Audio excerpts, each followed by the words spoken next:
Atos, capítulo 2.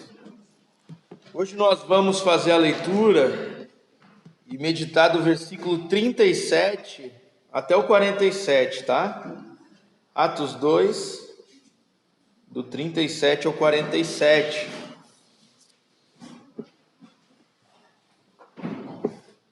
Irmãos, na semana passada, nós vimos Pedro testemunhando desse amor.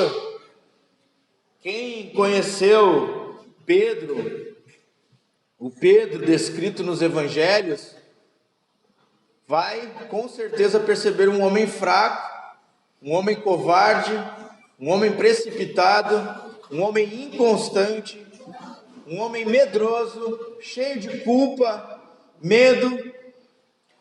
Isso antes do derramamento do Espírito Santo. Um homem que negou o seu Senhor 3 vezes.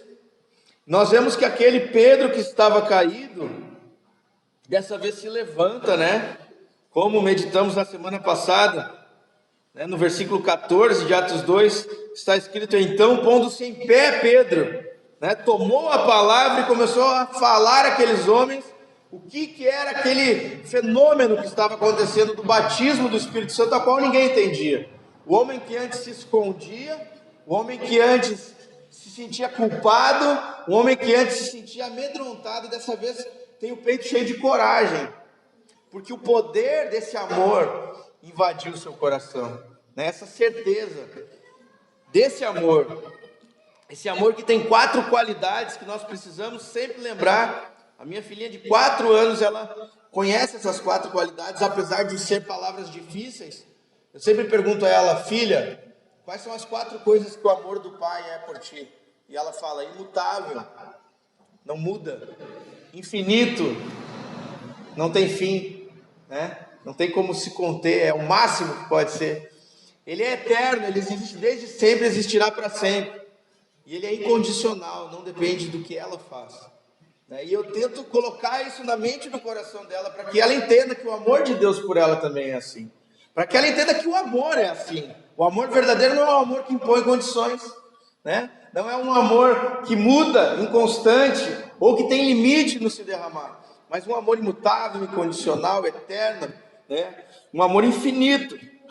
E como nós somos pecadores, nós precisamos ser convencidos disso. E na semana passada nós vimos isso. Nós vimos que o Espírito Santo é a testemunha de Deus, que testemunha em nosso coração do seu amor. Ora, uma testemunha, ela comunica algo que alguém não viveu. Por exemplo, se um crime acontece e uma testemunha estava lá, o que ela faz é contar aos outros o que ela viu, né? Ela participou de um evento, ela esteve ali onde outros não estiveram. Então ela vai comunicar o acontecimento e a realidade daquele acontecimento. E como o amor de Deus por nós, ele é eterno, e a Bíblia fala que Deus nos amou desde antes da fundação do mundo, como a Bíblia também fala que Cristo foi morto por nós antes da fundação do mundo, esse amor que há entre o Pai e o Filho, esse ser trino, né? 3 em 1, a Trindade Santa, Pai, Filho e Espírito Santo, esse amor eterno, nós nunca vimos. Na verdade, dentro da nossa família nós nunca vimos. Um amor infinito, um amor eterno, um amor incondicional, que não põe condições, imutável. Nunca nenhum de nós experimentou disso, e Pedro também não. Então é necessário que alguém que já viveu isso, um amor perfeito, pleno, infinito, incondicional, imutável, eterno, venha e comunique que é verdade, que existe isso, né? Porque nós nunca vimos. E é isso que o Espírito Santo vem testemunhar no nosso coração, da verdade desse amor, né? E eu contei a história do meu amigo, que tem um filho pequeno. Na verdade ele faleceu, né? Eu contei a história de um amigo meu, que quando ele se matou, esse meu amigo se matou, ele se suicidou, o filhinho dele tinha 2 anos. E eu presenciei o amor que ele tinha pelo seu filho, e era um amor muito grande. E hoje o filho dele está com 10 anos. Só que o filho dele nunca vai conhecer do amor que o pai dele teve por ele. Ele nunca vai ter essa experiência. E por mais que eu vá lá e conte a ele que o pai dele amava ele, o simples fato de eu contar não vai fazer com que ele viva dentro do peito esse amor. Então, nós falamos que Deus nos ama, nós cantamos aqui que o poder do amor de Deus é tão grande que nenhuma força pode nos separar do seu amor. Nós estamos cantando aqui sobre isso. cantamos que existe um amor eterno, cantamos que existe um amor infinito, cantamos que existe um amor incondicional, ou seja, que não impõe condições ao qual ama, né? É desse amor que nós estamos falando. Mas algum de nós já viveu esse amor? Nunca nenhum de nós viveu esse amor. Pedro também não. Então sempre que alguém como eu chega diante de Deus e como você, o sentimento primário que toma as nossas vidas é culpa, né? Nós não ousamos nos aproximar diante de um Deus santo sem culpa. E assim era Pedro. Quando Jesus foi falar com Pedro, Pedro, a primeira coisa que disse foi: retira-te de mim, Senhor, eu sou pecador. Quando Jesus foi lavar os pés de Pedro, ele falou: não, Senhor, eu não.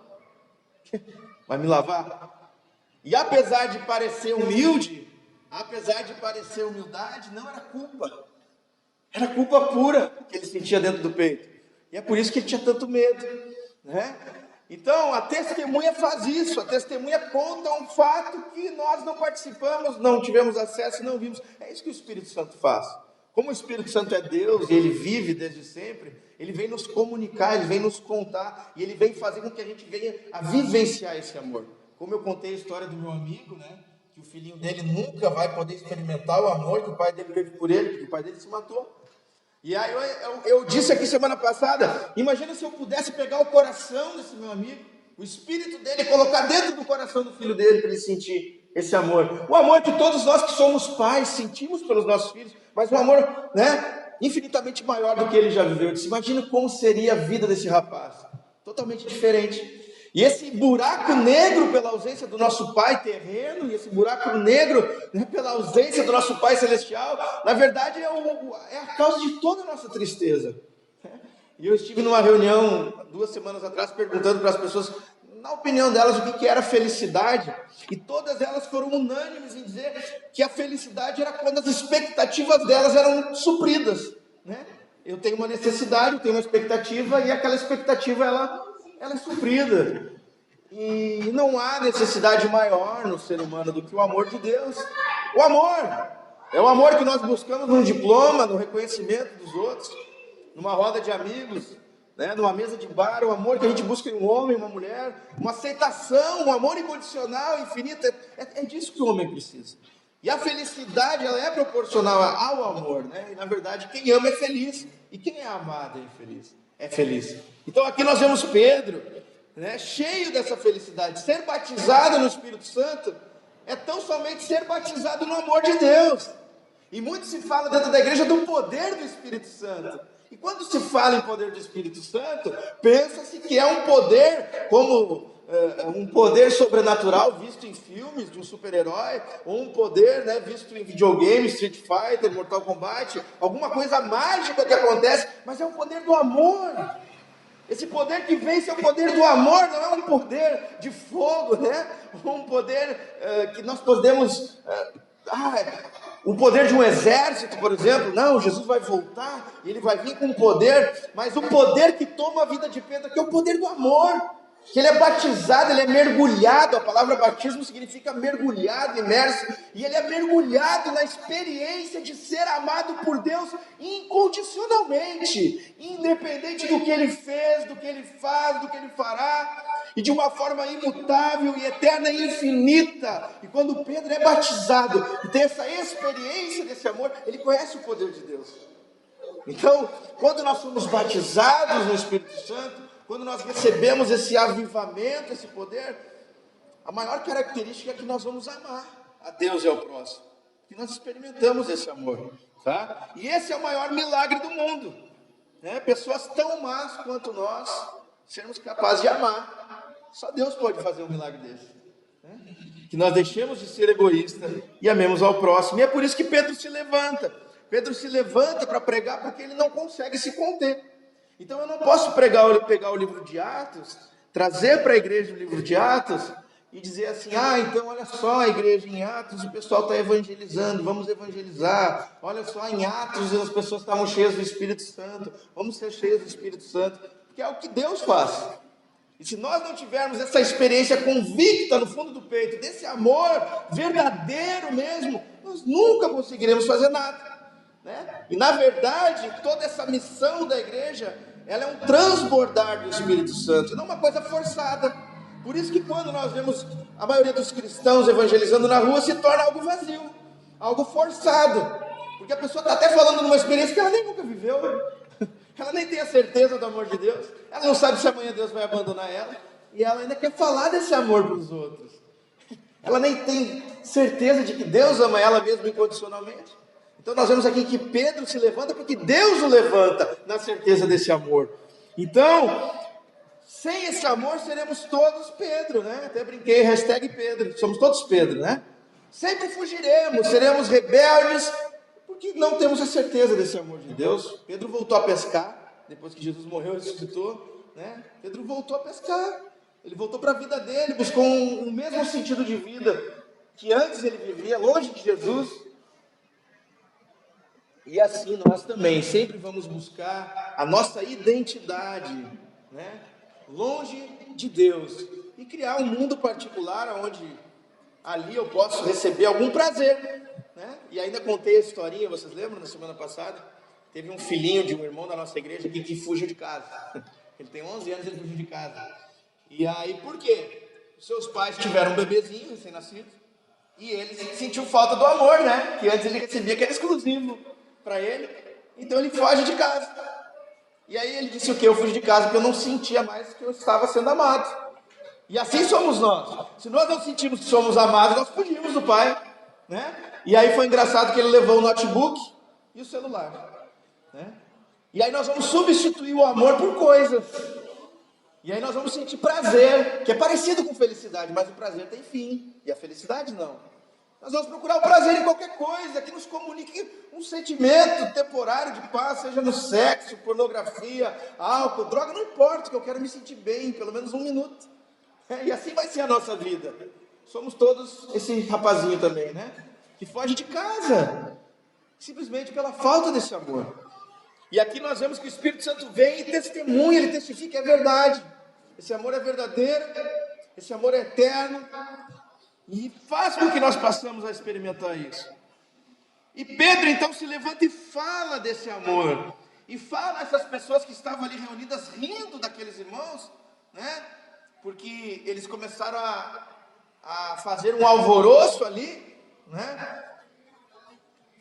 E algumas pessoas ficaram rindo deles, aqueles judeus que estavam ali para a festa do Pentecostes. Pedro se levanta e explica: olha, o que vocês estão vendo não é nada disso. Vocês estão pensando que eles estão bêbados, vocês estão pensando que eles estão... Não tem nada a ver com isso. O que acontece é que eles estão cheios do Espírito Santo, né?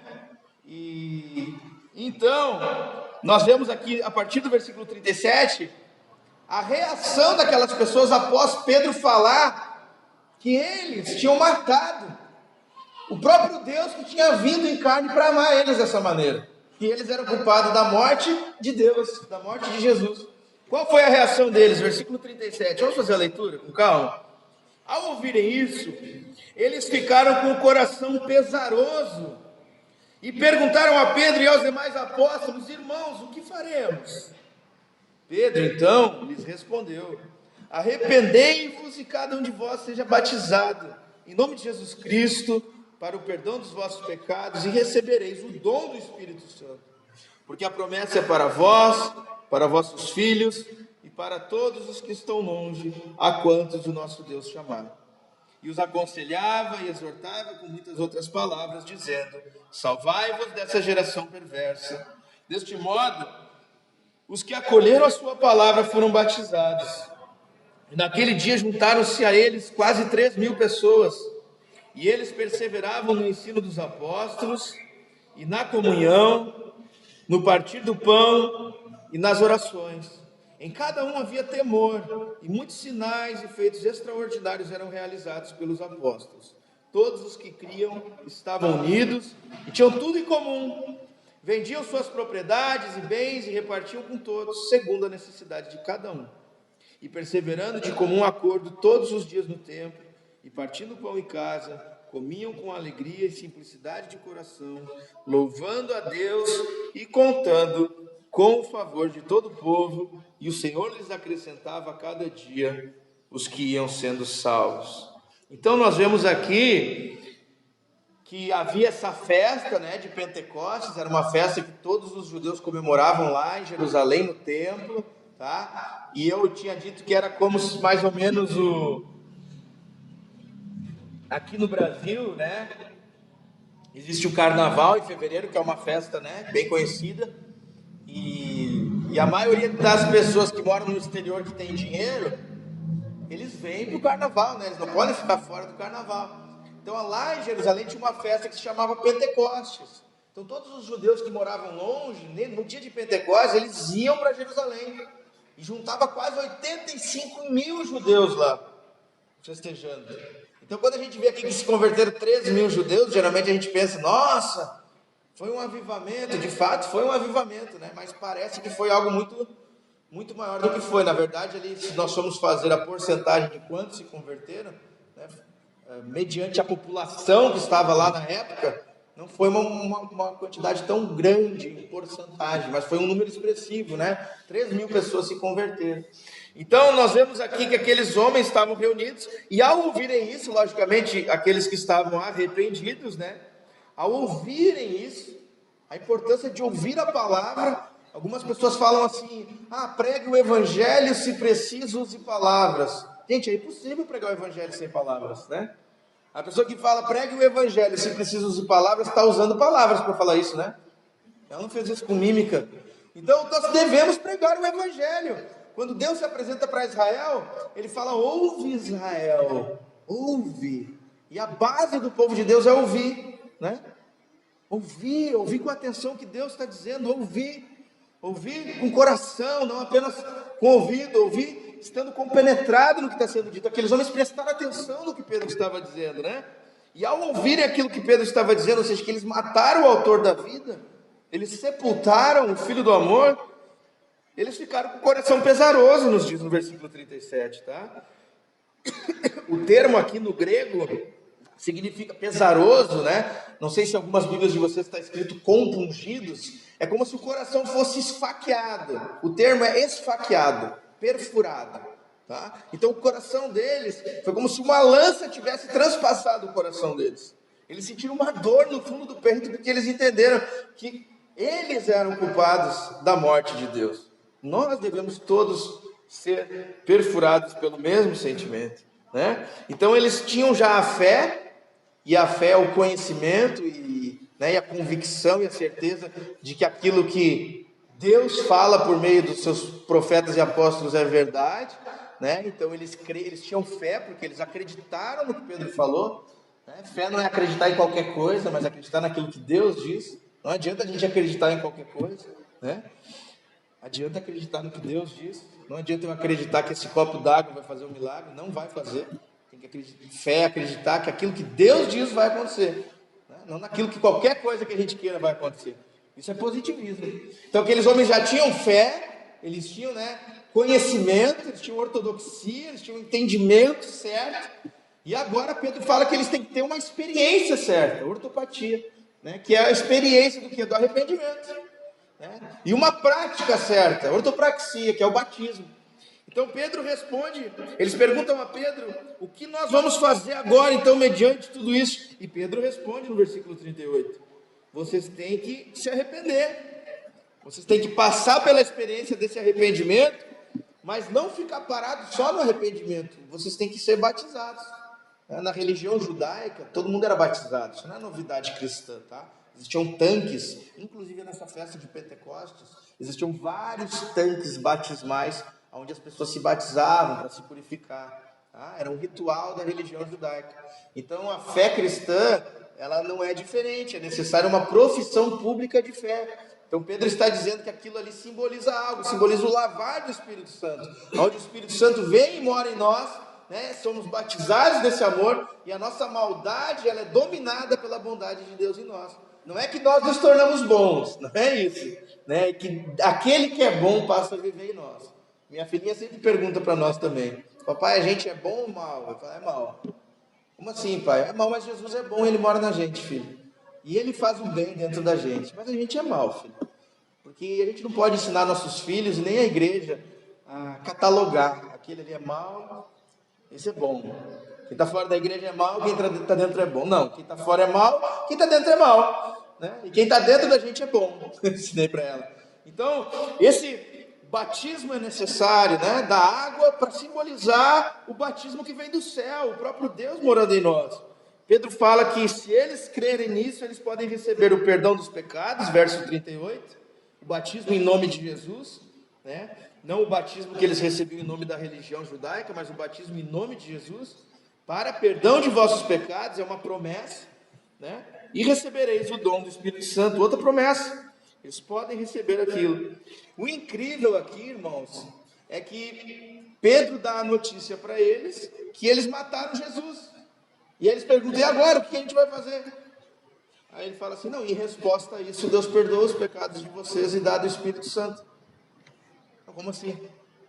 Em resposta à nossa maldade, nós recebemos essa bondade da parte de Deus? Quer dizer que eu matei Deus, você está me convidando para ir até Deus?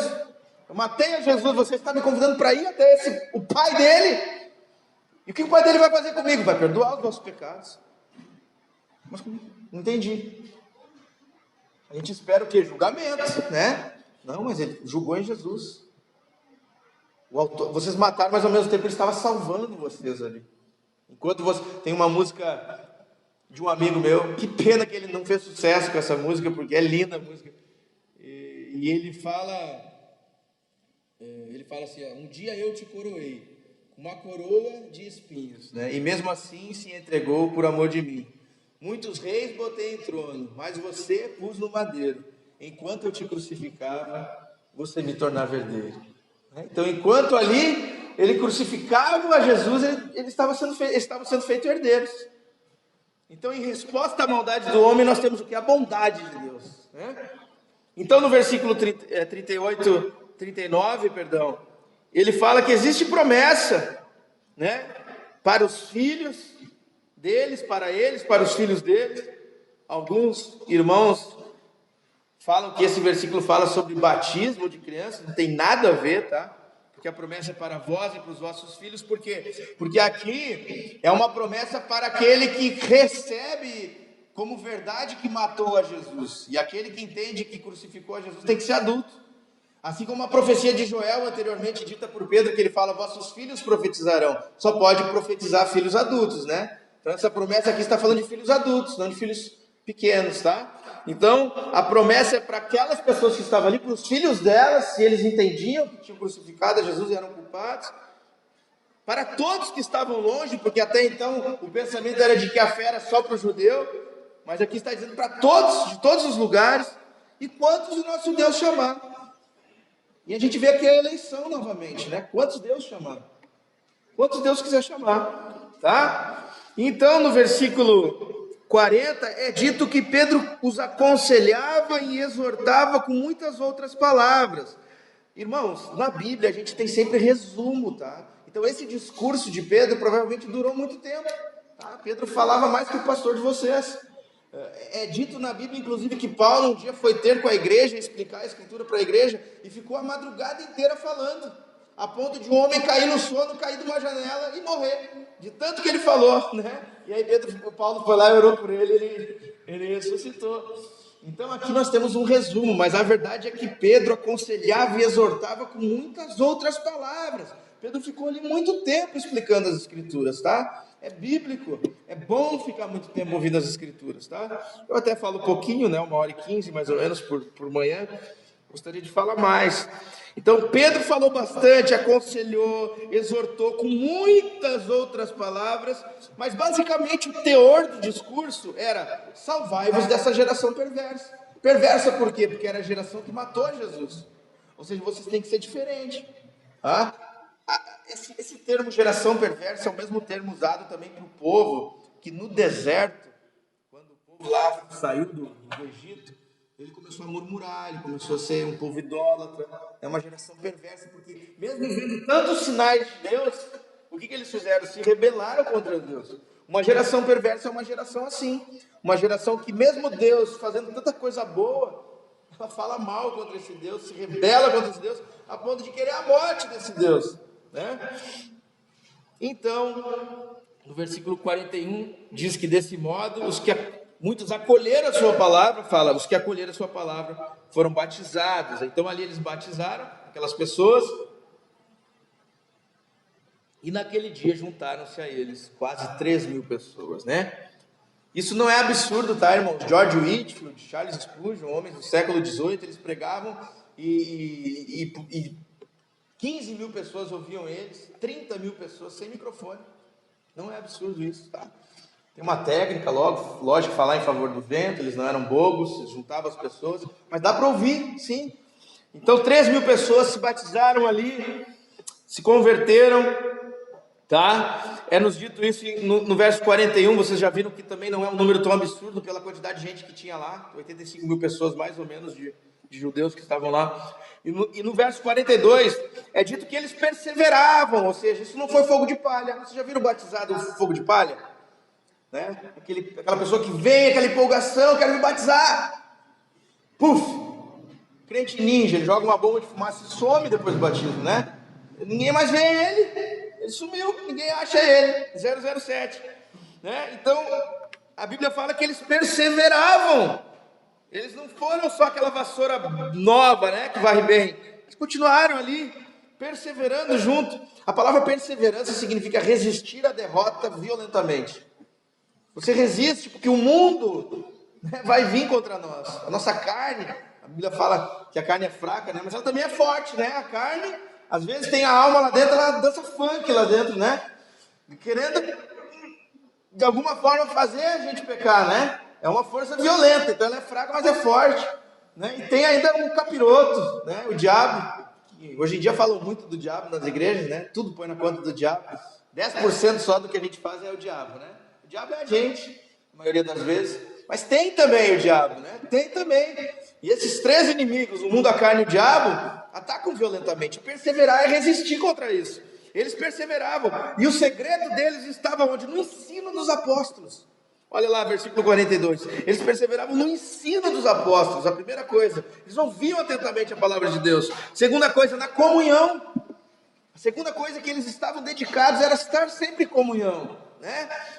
Essa palavra comunhão não é apenas estar junto, provavelmente foi o termo utilizado aqui para uma reunião religiosa específica, ou seja, eles se reuniam para cultuar, tá? E no partir do pão também, essa palavra no partir do pão não é só partir pão, que nem a gente acorda de manhã no café da manhã, parte pão com passar manteiga, tá? Partir do pão é o termo palestiniano, o termo utilizado na Palestina para ceia, provavelmente os teólogos falam. Então o que esses cristãos faziam constantemente era o culto, a ceia, perseverando nisso, no ensino, como nós estamos fazendo aqui, irmãos, né? E nas orações, não só as orações em casa individualmente, mas orações também comunitárias, juntos aqui orando. Eles faziam isso. E em cada um, verso 43, havia temor.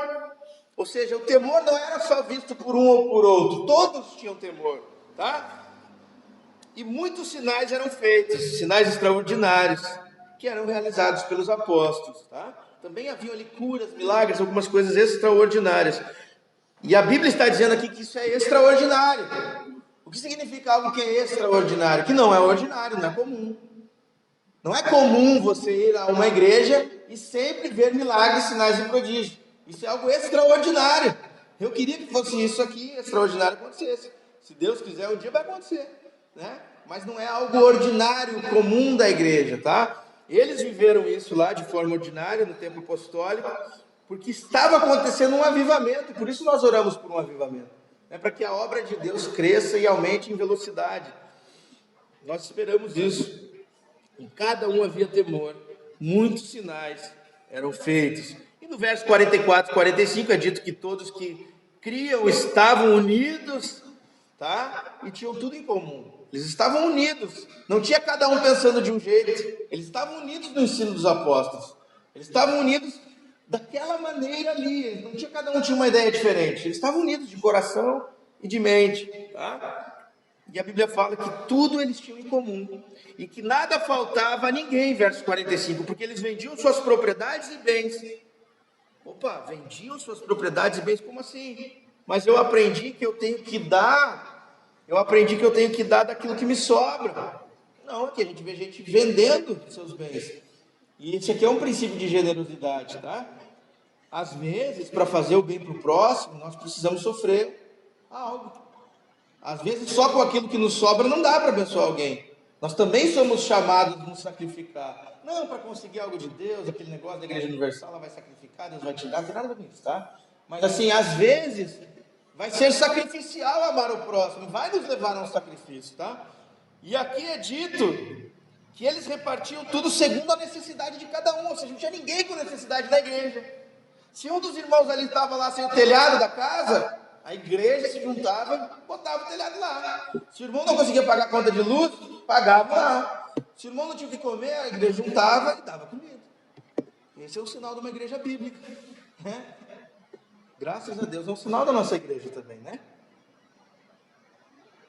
Mas na maioria das igrejas não é assim. O caixa da igreja não está aberto para o que precisa de um remédio, não está aberto para quem tem uma necessidade. Mas aqui nós vemos esse padrão, tá? Não é comunismo, tá, gente? E nem capitalismo. Porque o comunismo diz que todos têm que ter igual. E aqui eles não vendiam para ter igualdade. Aqui eles vendiam para cada um ser suprido segundo a sua necessidade. É diferente. Tem gente que quer fazer ideologia política com esse texto. Não tem como. Não é capitalismo, não é comunismo, não é nada disso. É amor cristão, tá? É Jesus Cristismo, tá? É cristianismo, tá? Não tem nada a ver com isso. Então, a Bíblia fala no versículo 46 que eles perseveravam em comum de acordo em todos os dias, no templo também. Olha só, porque tem gente que fala assim, não, mas quando Jesus veio, eles romperam com a religião. Não, porque o templo estava lá, os judeus estavam no templo, os rabinos estavam no templo, os fariseus estavam no templo, todos os zelotes, todos os escribas estavam no templo, todas as tribos estavam ali na festa de Pentecostes e continuamente. Eles não se afastam da comunidade religiosa, eles estão indo ao templo. Ali tinha um átrio, né, externo ali, e eles, os cristãos ali no átrio também adoraram a Deus da forma antiga, como os judeus faziam. Enquanto o templo estava em pé e aquela forma de culto estava estabelecida, eles estavam ali adorando também, orando também.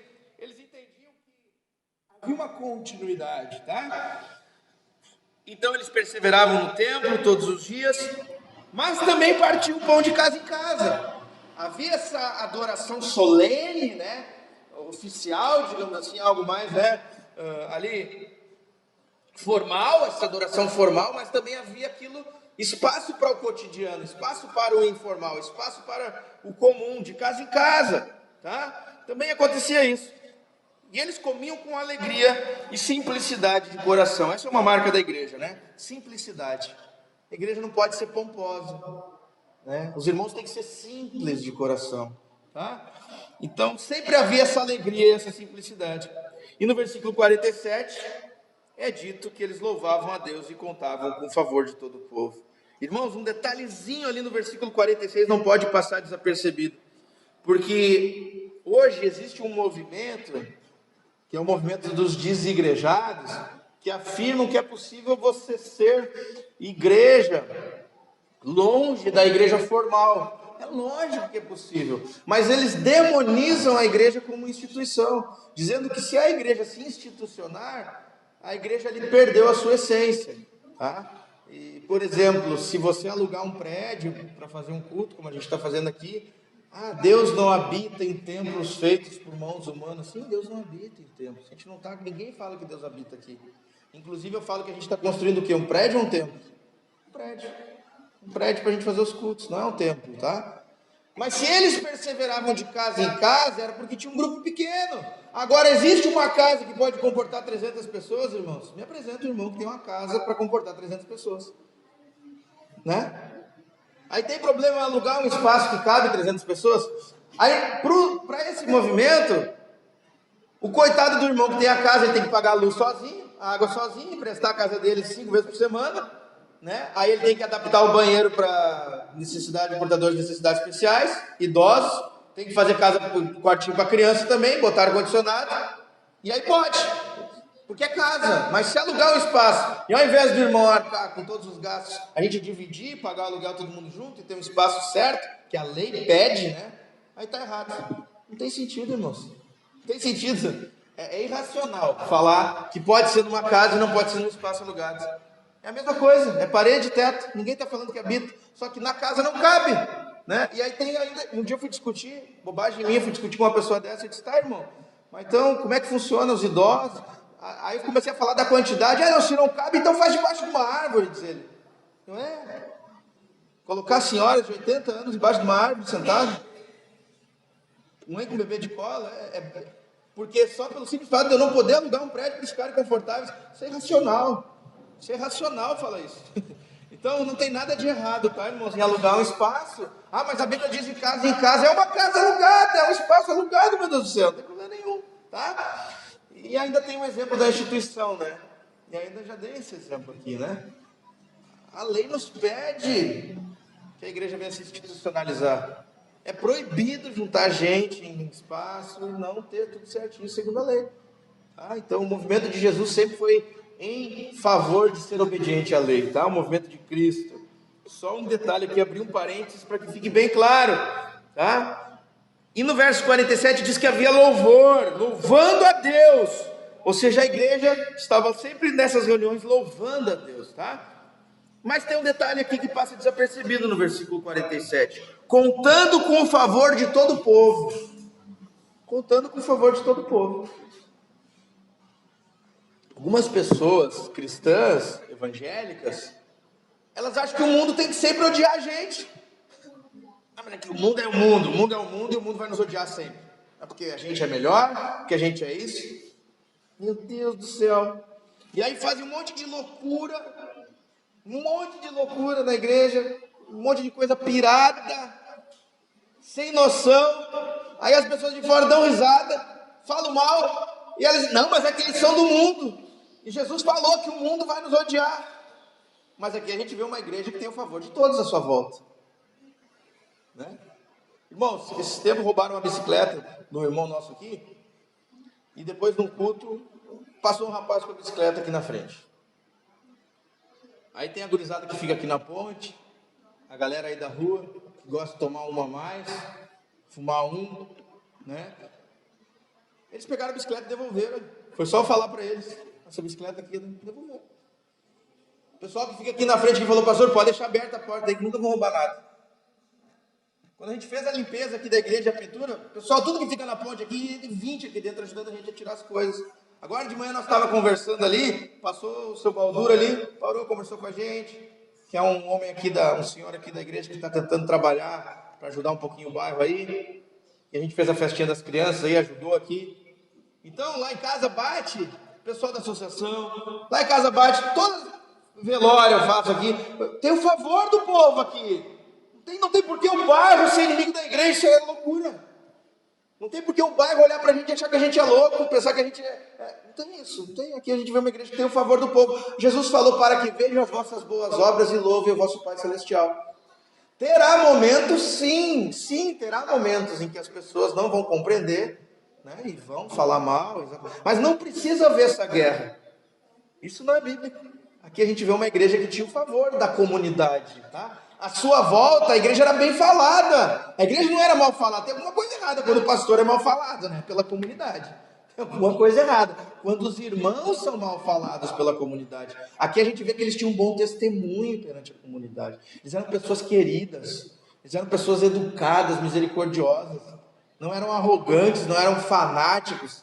Não eram pessoas, né, com ódio.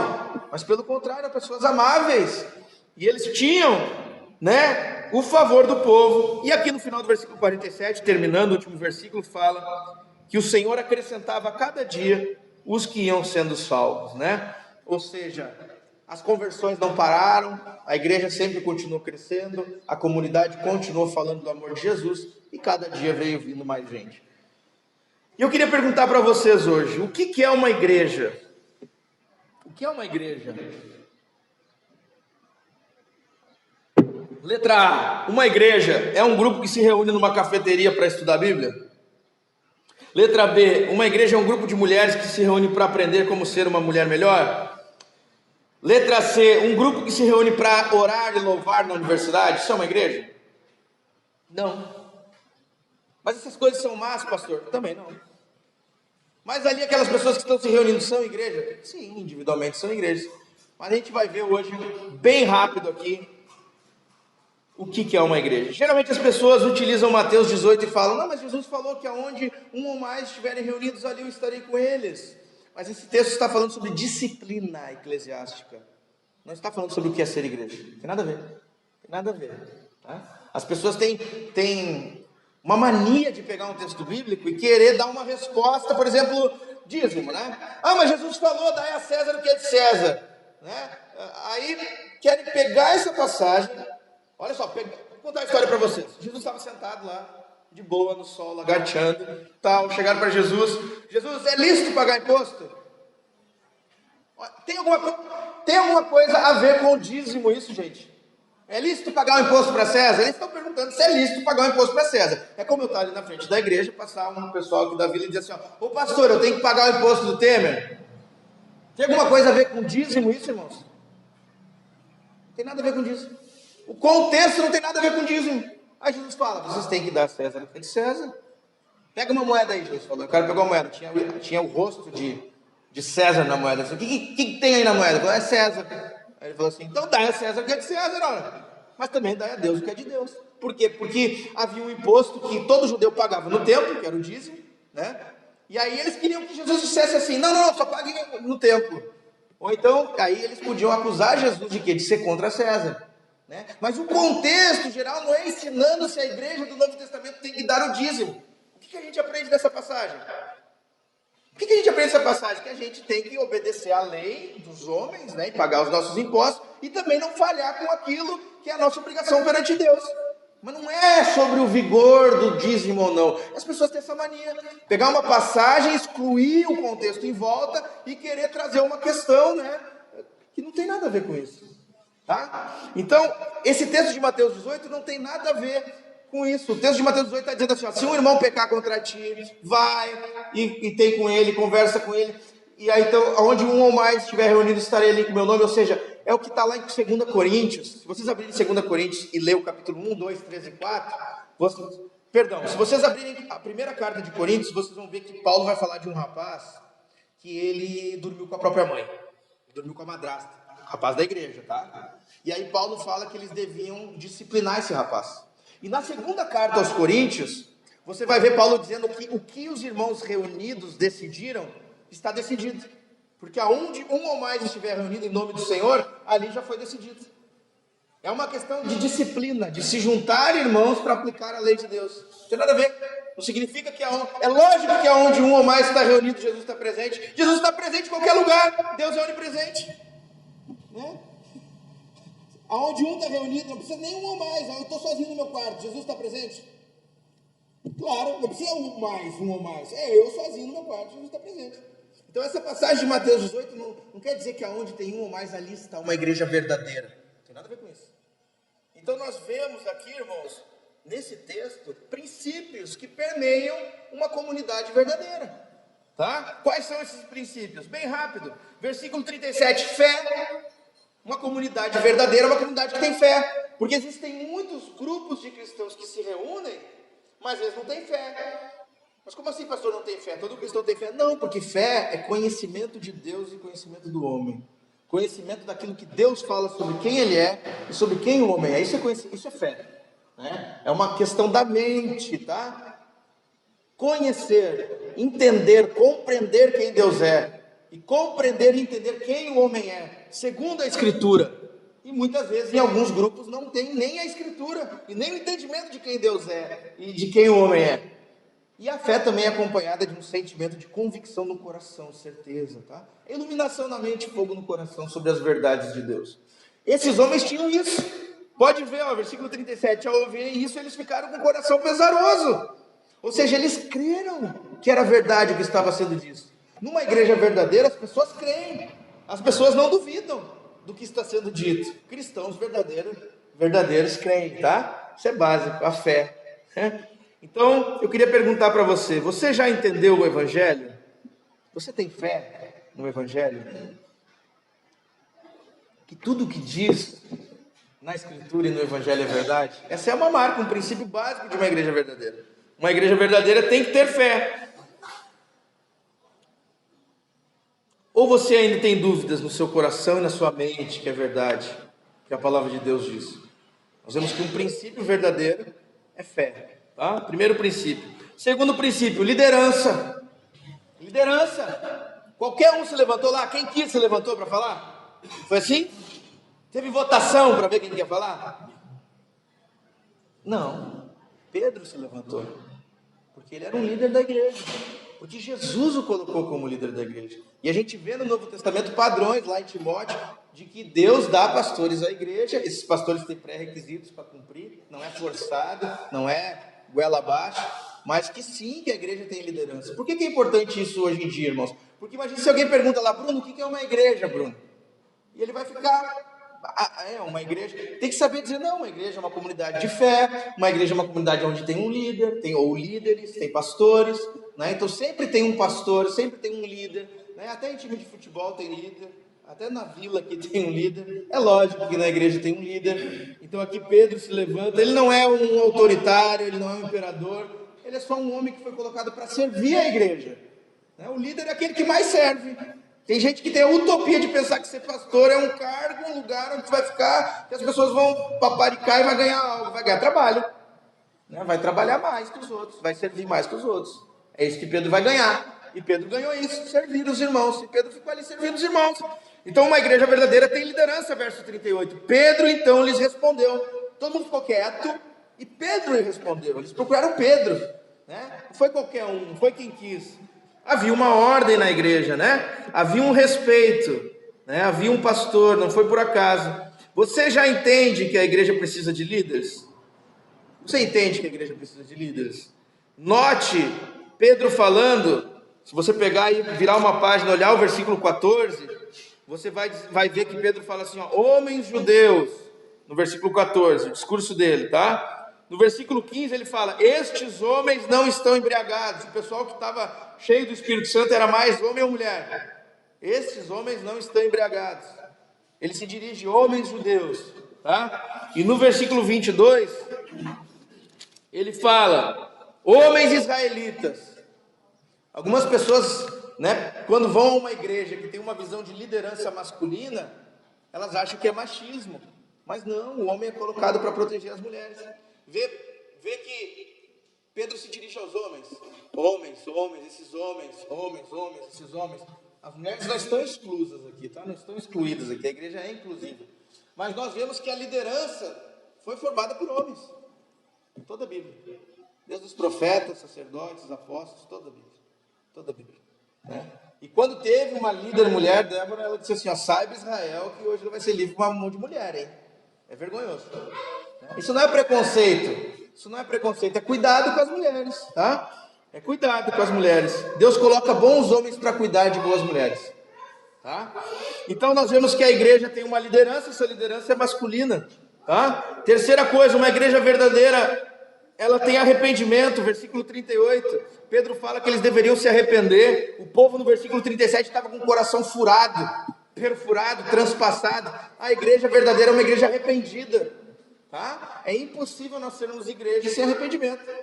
Então a primeira marca é a fé, a segunda marca é uma liderança, não é por ordem, tá? É a ordem do texto. Tem uma liderança masculina aqui, tem arrependimento, tá? Você já teve o coração esfaqueado alguma vez? Profundamente, você sentiu no seu peito ali, no fundo do seu coração, o seu pecado contra Deus? Qual pecado você ainda está cometendo sem abandonar? Você já decidiu: eu vou viver com isso para sempre, acabou. A igreja verdadeira é uma igreja arrependida, irmãos, tá? Isso eu falo em amor, para o teu bem, tá? Quarta coisa, a igreja verdadeira, ela tem pessoas que foram batizadas, tá? Todo cristão, ele foi batizado. Ah, mas o ladrão na cruz lá não foi batizado. Ele estava morrendo lá, estava acabando os segundos da vida dele. É claro que Deus pode salvar sem batismo. Claro que Deus pode salvar sem batismo, de forma extraordinária. Mas a forma ordinária é batizando, tá? Então o batismo, ele é um meio pelo qual nós recebemos uma graça, tá? De Deus, que é o perdão dos pecados, tá? Uma declaração pública. Os judeus se batizavam, tá? Eu acho que todas as religiões se batizam, né? Umbanda se batiza, todas as religiões se batizam. É um sinal público da sua profissão de fé. Aqui então também nos é mostrado que o cristão verdadeiro, ele deseja se batizar. Não posso falar muito sobre o batismo, senão vou tomar muito tempo de vocês. Mas eu quero perguntar, você já foi batizado? Se sim, você já entendeu o que significa isso? Que você foi lavado, perdoado, né? E esse lavar é para sempre? Não precisa tomar banho de novo? Né? Uma coisa que algumas pessoas não entendem, que Jesus morreu pelos nossos pecados passados, presente e futuro, está pago. Não, mas é que eu batizei e agora então zerou. Tipo videogame, zerou a vida, agora nova fase. Não, já deu, já venceu, Jesus veio e já terminou toda a fase, tá? Já virou o jogo, já acabou, tá? Pode pecar. Como assim, pastor? Está mandando pecar? Não estou mandando pecar. Estou dizendo que teus pecados já foram perdoados. Isso é absurdo para alguns. Como assim, pastor? Assim, ó, é a mesma coisa que eu dizer para minha esposa: amor, você pode fazer qualquer coisa contra mim, eu sempre vou te amar. Acho que ela seria louca se ela dissesse: então a partir de agora eu vou começar a beijar na boca. Um monte de homem aí fora. Não, tu não entendeu, eu acho. Imagina eu dizer para minha filha: filha, pode fazer qualquer coisa, eu vou te amar. Ah, tá, então tá, vou quebrar teu carro agora. Alguns cristãos acham que, eu não consigo entender como um cristão ouve que Deus já perdoou todos os seus pecados e que o amor dele é suficiente para os pecados que ele vai continuar cometendo. Vai dizer: então agora eu posso pecar? Não, filho, não entendeu nada. O que é o amor de Deus? Mas Deus já perdoou todos os seus pecados, passados, presentes e futuros. Isso é um fato. Hebreus fala, é um fato. Deus nunca mais estará irado conosco.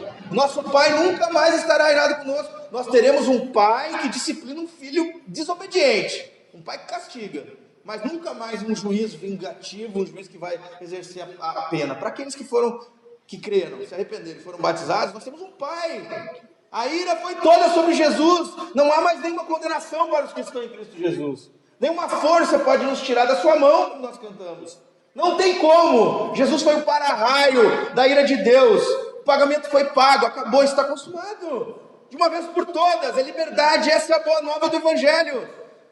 Não é uma vida religiosa que você tem que vir, pegar a lista, sair e tentar cumprir. A boa notícia é que Jesus cumpriu a lista em nosso lugar. É bem diferente. E agora nós fazemos por amor. É a fé que atua pelo amor. Tá? Não é uma lista de regras. Então, eu pergunto, você já entendeu que você foi batizado, você foi limpo? Por que a culpa ainda? Porque você vive com culpa diante de Deus se você foi batizado. E se você não foi batizado, por que você não quer ser limpo dos seus pecados? Há motivo para não ser? Você entendeu que o batismo não é uma mandinga? Não é só uma coisinha que eu faço que, é legal. Não! Significa que o próprio Deus te lavou, te perdoou os seus pecados. Acabou!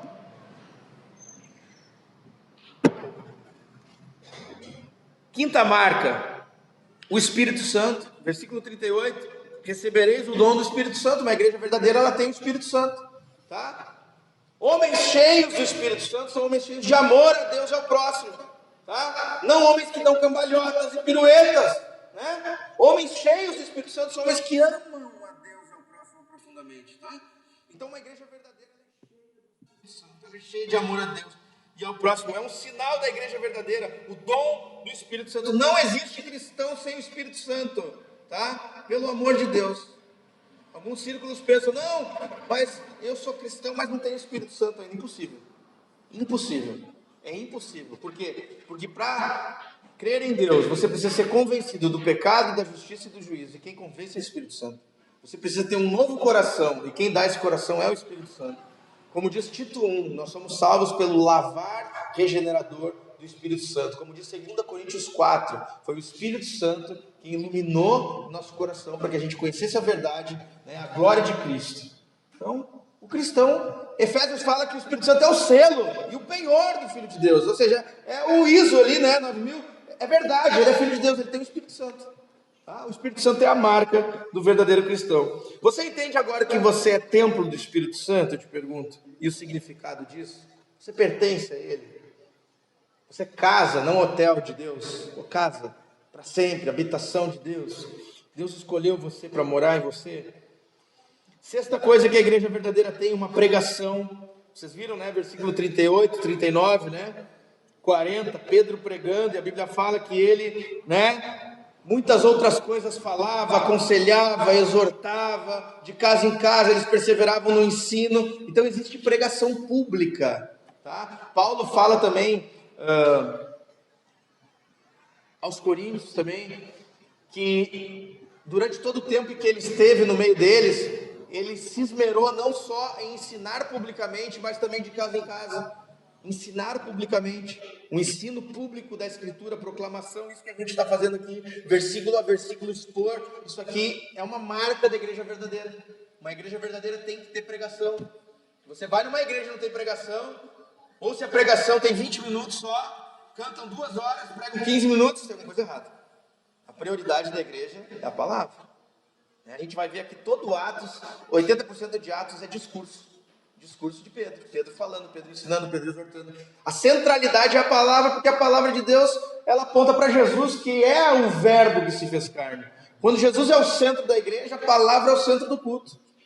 Tá? Então, uma pregação bíblica que aponta para Jesus. Lutero dizia que é o próprio Deus falando, quando a pregação está sendo feita. Tá? Eu pergunto a você, você valoriza a pregação pública? Presta atenção, vem com desejo, está atento, ora por isso, não falta, perdeu, vai ouvir em casa, na internet. Você valoriza a pregação pública? A resposta fica com você mesmo. Número 7, reconhecimento da liderança. Olha só, no versículo 37, 41 e 42, fala que eles perguntaram para Pedro, ou seja, eles reconheciam a liderança, tá? Eles ouviam com atenção, eles acolheram a palavra da liderança e eles obedeceram.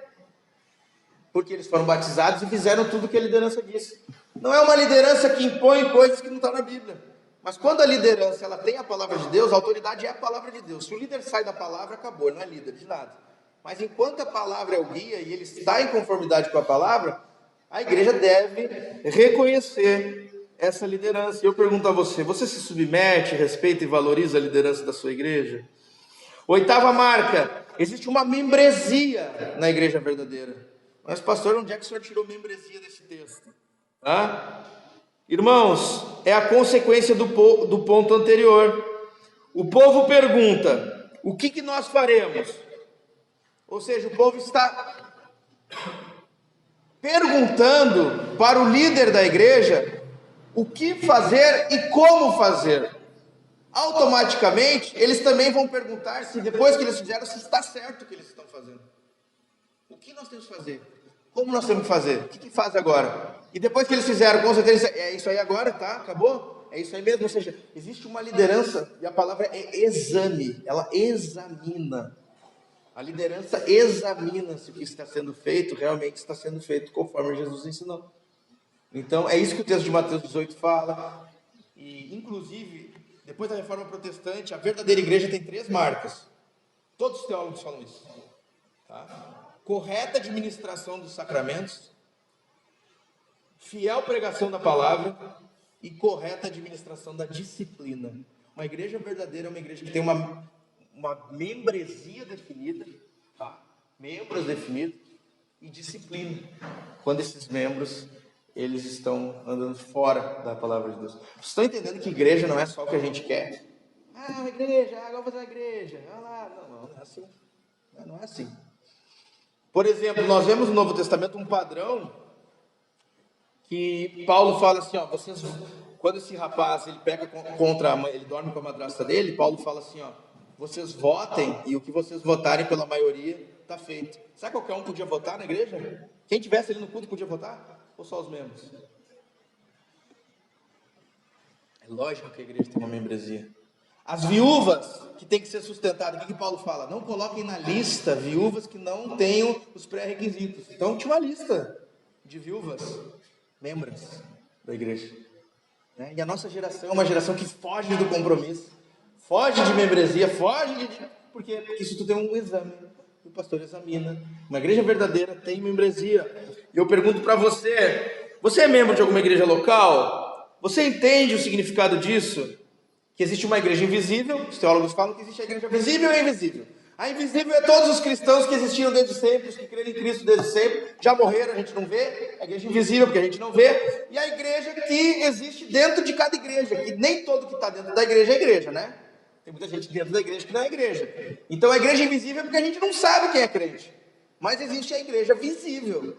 E na igreja visível, ou seja, aqueles que querem ser cristãos, tem que ser membro de uma igreja local, tá? Então você escolhe uma comunidade de fé local e quer ser membro dessa comunidade de fé local, tá? Isso é prática. Inclusive, a melhor forma de propagar o reino de Deus é plantando igrejas bíblicas em comunidades, pequenas igrejas, tá? Pequenas igrejas, grandes negócios, né? Mas um negócio para o reino, né? Então é muito melhor você ter pequenas igrejas saudáveis em vários bairros do que você ter megas igrejas em um lugar no centro, por exemplo. Porque uma pequena igreja bíblica, ela impacta a sua comunidade. A gente chegou aqui faz um ano, mas com certeza daqui 5, 10, 15, 20 anos, a gente pensa a longo prazo, essa comunidade vai ser tocada pelo Evangelho, tá? Então, o modo bíblico é pequenas igrejas locais. Paulo fez isso. Não que Deus não possa fazer grandes igrejas, claro que pode, também é bíblico, tudo bem, mas várias igrejas com uma membresia comprometida, membros ali definidos, dedicados àquela localidade. Isso é uma igreja verdadeira. A gente viu isso aqui no texto. Eles estavam sempre juntos, aonde? Daquela localidade, tá? Eles não ficavam um dia num lugar, um dia no outro, um dia no outro. Paulo foi lá e estabeleceu igreja em Éfeso, Galácia, as 7 igrejas da Ásia, sempre foram igrejas locais na Bíblia, a gente vê, tá? Então, aqueles cristãos se enraizam numa comunidade local e ali eles servem, tá? Então, uma igreja verdadeira é uma igreja onde tem uma membresia definida.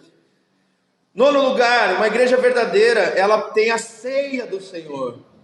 Uma igreja verdadeira, ela parte o pão, recebe do cálice, tá? Vocês viram aqui, né? Partindo o pão, nos é dito aqui, versículo 42. Eu pergunto para você, você participa da ceia do Senhor com entendimento? Você entende que Jesus falou, esse é o meu corpo, esse é o meu sangue oferecido para perdão dos vossos pecados? Você entende que você tem o perdão dos pecados no pão e no cálice? E ponto final. E que o cálice é para quem tem comunhão com Cristo? Para quem de fato tem comunhão com Cristo? Com a igreja local, que tem que ter comunhão com o corpo, para ter comunhão com a cabeça. Por isso que a gente fala aqui, se você é membro de uma igreja local, porque quem tem comunhão com cabeça, tem comunhão com o corpo, que é a igreja, né? Não só com cabeça, Jesus não é uma cabeça ambulante, né? É um corpo, né? E ao qual ele é o cabeça.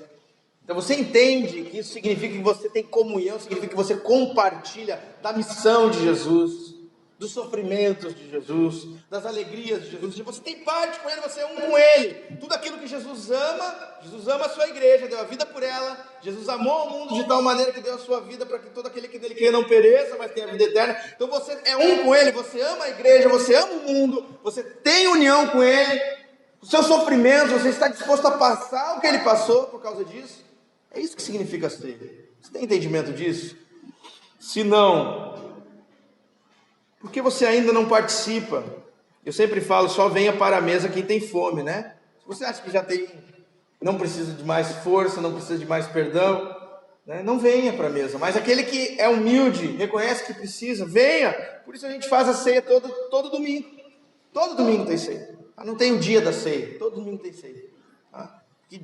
Eles se reuniam, eles partiam o pão. Sempre partiam o pão. Então, ponto 10. Havia uma marca, um princípio que tem em toda igreja: generosidade enorme. Generosidade enorme. Não é barganha com Deus, não é fogueira santa, não é vender carro para fazer pastor rico. Não, generosidade enorme. Generosidade enorme. Não é só generosidade, enorme, porque eles vendiam os terrenos dele, gente. Imagina só quanto é difícil a gente ter um terreno, né? Meu Deus do céu, para conseguir um lotezinho ali eles vendiam. Claro que eram irmãos que tinham condições, né? Mas olha a generosidade, tu vender um terreno para tu poder. Aqueles 2 irmãos, eles não têm casa, eu vou vender um terreno, vou dar para eles construir. Aqueles irmãos, eles não têm o que comer, então eu vou vender uma casa, eu vou. A igreja verdadeira, ela tem uma generosidade enorme, irmãos, tá? É um princípio da igreja. Você entende que não existe fogueira santa, mas a medida da generosidade de um cristão é grande? Eu pergunto para você, qual é o tamanho da sua generosidade? Irmãos, vou falar uma coisa para vocês aqui. Eu não tenho do que reclamar da nossa igreja. A nossa igreja, Basicamente são pessoas bem simples que são membros aqui da igreja, não tem ninguém que é rico. A grande maioria da nossa igreja não é formada, ninguém é formado quase aqui, acho que 80% não tem formação, ensino superior, e o salário não é alto. Mas tem uma generosidade enorme aqui na nossa igreja. Pode melhorar, mas tem uma generosidade boa. Agora eu vejo igrejas, uma vez eu fui numa igreja que tinha, se eu não me engano, 60 pessoas, e a oferta foi R$17. A gente fez as contas lá, quanto é que dava centavos por cada pessoa. E o problema não é a quantidade que tu oferta, não, isso não é problema. O problema é o teu coração. O problema é um cara falar, só vamos comer uma pizza, e tu, tranquilo, dá um jeito de conseguir isso. Teu coração se abrir, sabe, que nem uma flor, desabrochar. Tipo, não tem impedimento nenhum em dar R$50 ali para comer. Mas no momento que tu fala assim, nós estamos precisando de um irmão ali que tem um remédio, tem 50 pila, cara, 50 pila, mas 50 pila, como assim 50 pila? Mas... Sabe, o teu coração se abre para um monte de coisa, mas sempre que é para o reino não se abre. Aí tem uma coisa errada. Aí tem alguma coisa errada. Por exemplo, nós homens, nós jogamos futebol quase todo domingo. Sabe quanto é que é um joguinho de futebol? Para jogar futebol 7? 150 pila. 150 pila para jogar, morto. Nenhum homem pensa assim, 10 pila para jogar bola. Capaz, o homem pensa, só 10 pila para jogar bola, né? Não é nada. Agora, imagina se um dia eu chegasse e dissesse assim, esse mês a gente não vai jogar, e aí todo o dinheiro que a gente juntar a gente vai dar pro irmão. 600 pila. Pastorzão. 600 pila, precisa tudo isso pro irmão. Para jogar bola, a gente abre o coração, abre igual uma flor, né? Abre igual uma flor, é tranquilo pagar, é tranquilo. Por quê? Porque é uma coisa para mim. A igreja, ela tinha uma generosidade inversa. Ela era generosa para o outro, né? Então, e ninguém passava necessidade na igreja por conta disso. Um estava sempre atento na necessidade do irmão. Tá? Vocês entenderam que eu não estou falando em quantidade, né? Só uma questão do coração. A igreja verdadeira é generosa. Eu costumo dizer assim, se cada irmão guardasse R$1 por dia para ofertar na igreja, eu vou dar R$1 por dia, vou fazer um cofrinho aqui. E cada irmão desse 7 pila no culto, né? Se uma igreja vem 40 pessoas, já dá R$280 de oferta. Num mês já dava 1.000 e pouco. Tá? R$1 por dia. R$1 por dia. Se a igreja desse R$2 cada um, dava 2.000. Com 2.000 já dá para construir a igreja. Em 10 meses. Só de oferta de R$1 por dia. Não estou pedindo para ninguém fazer isso. Mas eu estou mostrando como com um pouquinho e um coração disposto e que tenta fazer as coisas, rápido tu faz as coisas. O problema é a igreja é muito fechada. Olhem para o pai de vocês, ó. A igreja é muito fechada. Muito fechada para ofertar e muito aberta para outras coisas. A igreja verdadeira, ela tem uma generosidade enorme, tá? Semana um cara me perguntou, eu comendo um cachorro quente, mas as pessoas pagam lá na tua igreja? Não pagam nada, cara. A pessoa dá. Não, mas e o dízimo? Eu disse, cara, é segundo o que propor no teu coração, cara. É livre, cara. Deus nos libertou, tá? De qualquer coisa presa a uma lista ali e colocou a própria lista no nosso coração. Você dá pelo Espírito Santo que opera no teu coração a quantidade que você achar que tem que dar. Só que assim, a graça supera a lei. Eu falei, né? E aí algumas pessoas de fora ficam impressionadas. Mas tem que ofertar, gente, time de futebol. Eu joguei no time de futebol, tem a mensalidade de R$50 para poder pagar campo. Nada funciona sem dinheiro, né? Como é que a gente vai cuidar uns dos outros sem dinheiro?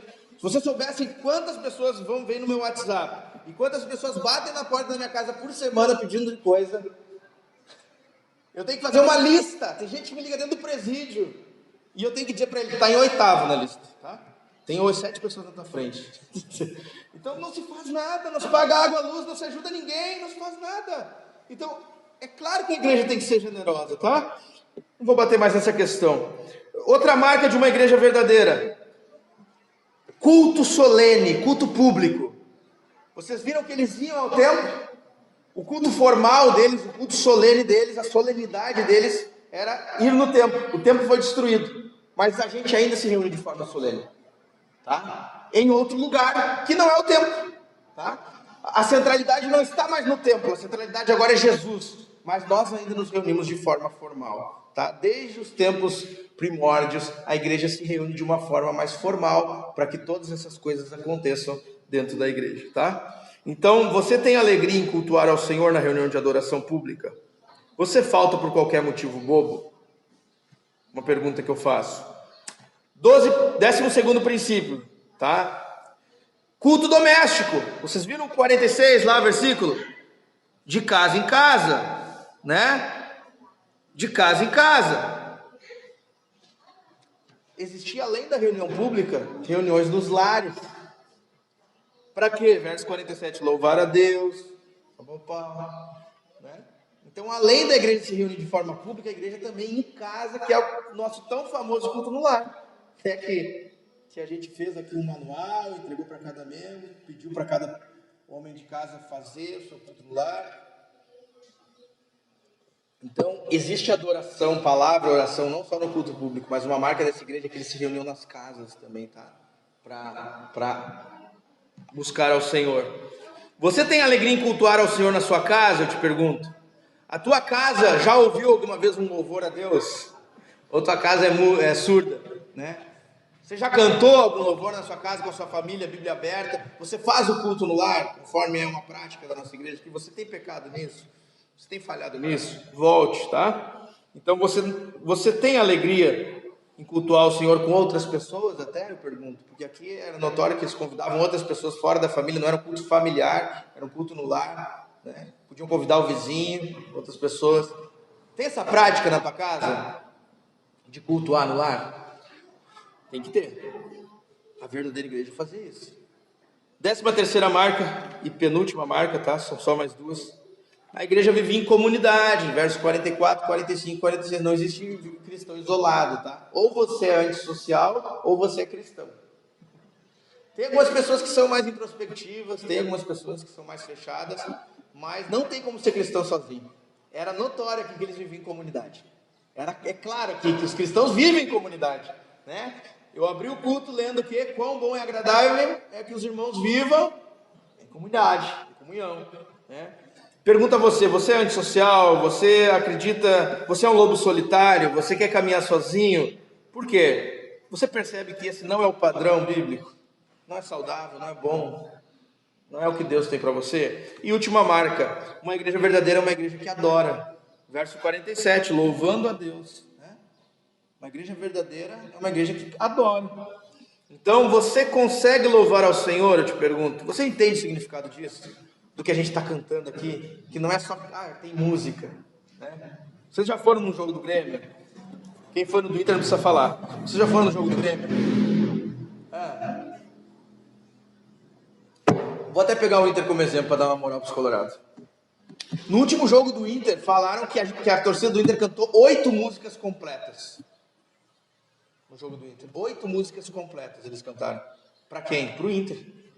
Eu sempre digo, né? Só canta quem se encanta.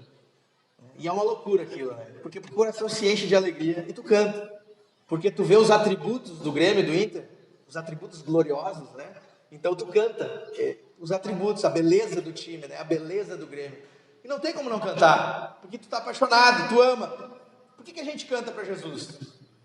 A gente tem que amar Jesus mais do que futebol, pelo amor de Deus. Não é possível. Não é possível que um cara vá no estádio do Grêmio e chora e canta: eu tendo minha vida por um campeonato. Meu Deus, tu dá a vida por um campeonato. E tu canta isso, mas tu não consegue cantar para Jesus, filho. Tem alguma coisa errada, não é possível. Tem que ter alguma coisa errada, né? A igreja verdadeira, a gente vê aqui que eles louvavam. Eles louvavam, meu Deus do céu. Olha que a gente cantou aqui essa música que o Henrique trouxe. No seu poder, nenhuma força mais pode nos separar. Que isso, meu? Tem que cantar isso aqui chorando de joelho, tem que ir embora de joelho cantando isso aqui, né? Então a igreja verdadeira, ela canta, ela louva, ela se alegra. É uma igreja vibrante, tá? Sem forçar, né? Não é aquela coisa, abraça teu irmão que está do lado, o mais chato do mundo, né? Não é aquilo ali, né? Levanta a mão agora, bate palma, pula, não é teatro, não é macaco, né? Mas espontaneamente, né? Um desejo de louvar lá no fundo do coração. Às vezes não é nem cantando alto, mas o coração lá dentro cheio, né? Vontade de cantar, tá? A igreja verdadeira era assim, ela louvava a Deus, ela não conseguia se calar mediante tudo que Deus tinha feito. Irmãos, então nós vimos aqui as marcas de uma verdadeira igreja, tá? É bem importante isso. Isso é eclesiologia pura. Eclesiologia pura, é a doutrina da igreja, tá? As marcas de uma verdadeira igreja. Eu não entrei muito em detalhes, Mas a gente vê claramente no texto todas essas marcas: a fé, membresia, liderança, generosidade, comunidade, oração, pregação. Isso é bíblico, tá? Mas o que eu queria dar um destaque antes de terminar é que vocês viram que a primeira coisa que o Espírito Santo faz é uma igreja? Depois que ele é derramado? É a primeira coisa que o Espírito Santo faz, uma igreja. Para que o nome de Deus seja exaltado, a estratégia de Deus é formar uma igreja. Então não tem como amar Jesus sem amar a igreja. Não tem como desejar o reino de Deus sem entender que ele vem por meio da igreja. Eu não sei se tu foi ferido numa igreja passada, se te roubaram, se o pastor era um safado, eu não sei. Porque hoje em dia está tão ruim, que às vezes a gente tem uma ideia tão ruim da igreja e do ser evangélico. Mas a igreja verdadeira é isso aqui. E a primeira coisa que o Espírito Santo faz é formar uma igreja. E a primeira coisa que a gente deve fazer é desejar essa igreja. Eu queria que você levasse isso para casa hoje. Que é impossível nós testemunharmos a nossa maneira. A Bíblia fala que nós fomos feitos para ser testemunhas do amor de Jesus. Desse amor que Pedro encontrou e que nós encontramos. E a forma e o meio pelo qual nós somos testemunhas é como igreja. É a forma que Deus escolheu. Que a gente possa ser batizado nesse amor e que nós possamos também ter alegria e atentarmos para essas marcas, meditarmos durante a semana, pegarmos esse texto, vai lá na tua casa. Se tu quer o esboço do teu sermão, até te passo, do meu sermão, passo por WhatsApp, PDF, tá? Tem as marcas ali, vai meditar, vai olhar se essas marcas aqui existem na tua vida, deseja isso. Isso é bom, os mandamentos de Deus são vida e paz. Faz bem para a tua vida, te faz feliz, engrandece a Deus e abençoa o mundo, tá? Só lembrar por último, tá? Para não passar batido. Você não vai ser salvo se fizer ou não fizer isso. Não é sobre isso que eu falei aqui, tá? A boa notícia é que se nós não conseguimos ser igreja perfeitamente, Jesus foi. Nós somos salvos pelo que Jesus fez, não pelo que nós fazemos. O evangelho não é sobre o que a gente faz. Isso aqui é sobre glorificar Deus. Como engrandecer o nome de Deus. Não é sobre salvação. A salvação Jesus já fez por nós. Mas todo aquele que é salvo, com certeza, vai ter o desejo de viver dessa maneira. Tá, irmãos? Que Deus abençoe vocês. Vamos participar da ceia? Vamos ficar em pé? Se você é membro de uma igreja local, se você é batizado, se você é um cristão, você está